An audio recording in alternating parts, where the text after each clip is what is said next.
जिस भाई को कंपटीशन करना है वो गाड़ी मेरे गाड़ी के सामने लेकर आए। मर्द की आवाज है तो देख देख कितना दम है तेरे डीजे में।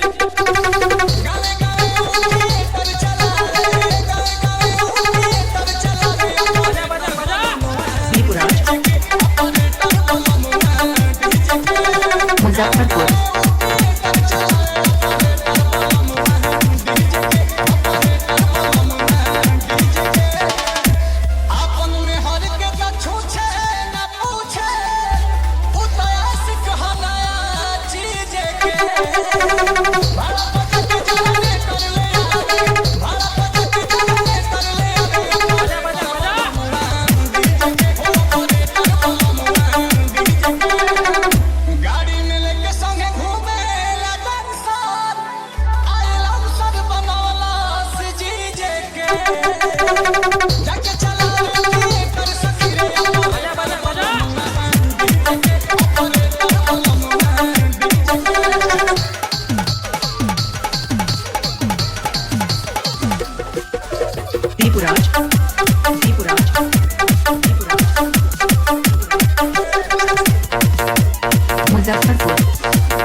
चिंता बीजे के